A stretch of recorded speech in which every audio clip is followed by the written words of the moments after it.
Ladies and gentlemen, he comes from Stoke-on-Trent in England, stands 6'2" tall, 400 pounds. He is a multiple British champion and Britain's strongest man. Welcome out, Eddie the Beast Hall! Raise it up, Leeds Arena! Here we go! Eddie! Eddie! Eddie! Eddie!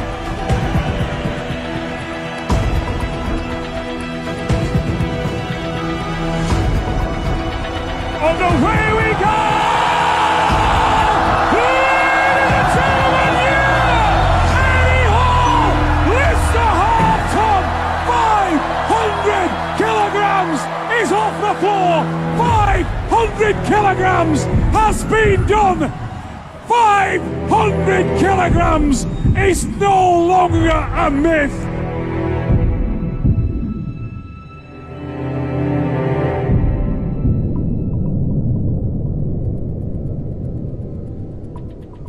Probably every man's alpha male dream to become the world's strongest man. And if you don't want that title, you're lying to yourself in some deep way. I think everyone would love to have a title like that. It's the ultimate title. You know, you've got the fastest man on the world, the fattest man on the world, but in my opinion, the strongest man in the world is the ultimate title. My journey began when I was 5 years old, and my mum joined me into the local swimming club, and that's when I began training. When I was 12 years old, I was a national champion swimmer. I was the best in the country, smashing British records. That's where I came into my own, really. That's where my frame sort of built up. I grew up in a niche little town called Stoke-on-Trent. It's a pretty rough place. Probably in terms of, you know, the unemployment and crime and drugs, Stoke-on-Trent's right up there. You know, it's one of the worst places to live. I'm not proud of it, but I was expelled from high school and I went into employment very early. You know, at 16, I was full-time employed. I did an apprenticeship with it, like being a truck mechanic.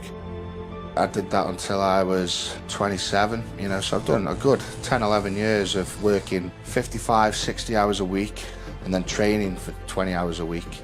So, you know, I was really burning the candle at both ends. You know, I don't want to be the average guy from Stoke, you know, who's just worked 9 to 5 and dies at 60, 70 years old. When I first started out Strongman 10 years ago, I had no idea where I'd be, you know, right now. I'll tell you what did it for me is I pulled a world record deadlift. That was the turning point for me.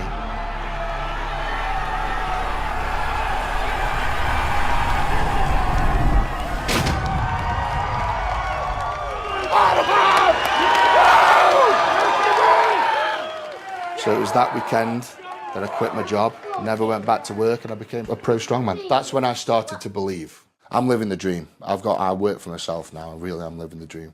I suppose one of the worst factors is health. You know, being 32 stone, although you might look healthy on the outside, your body's on the limits all the time. Blood markers, the kidney, liver markers are through the roof.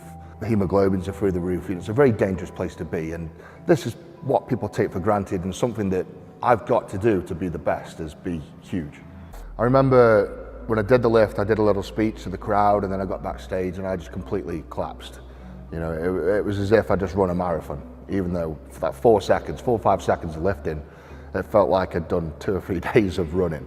I got backstage, I worked with the medical crew for some time. My blood pressure was through the roof, and it was over the 200 marks.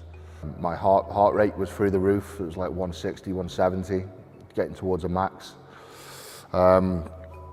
I couldn't see properly. I lost my vision. I had black spots. You know, I couldn't see straight. I was dizzy. I was passing out. I suffered very badly with the symptoms of concussion. You know, I couldn't remember things. Working with my physios, I found 2 or 3 bulged vertebrae in my back. I had very heavy bruising in my spine. Other than that, you know, all fit and healthy. I think one of the biggest things after doing such a lift was the major depression. And it's like every sportsman, once you've been on a massive high, there's always a massive low. And it definitely hit me hard. You know, at the end of the day, it doesn't matter who you are and what you do, The next day, you've still got to go back to normal life and take your kids to school and go shopping, and you know better than anybody else. And I suppose that's what every athlete wants. You want that superior feeling all the time, but it doesn't last forever, and that's when the depression hits. It is relentless, and you've got to be absolutely obsessed to be the best in the world at strongman or anything. I mean, at my peak, I was 32 stone in body weight, and even to get out of bed at that weight is hard. If you could be the best bodybuilder in the world, that's someone's opinion. Someone says you look good, I think you're number one. That's bullshit. Whereas strongman, you have to prove it. You have to lift weights for reps to prove you are the strongest. And when you do that, no one can say, you're not stronger than him. Yes, I am, because I did 7 reps and he did 6. This sport is about proving yourself.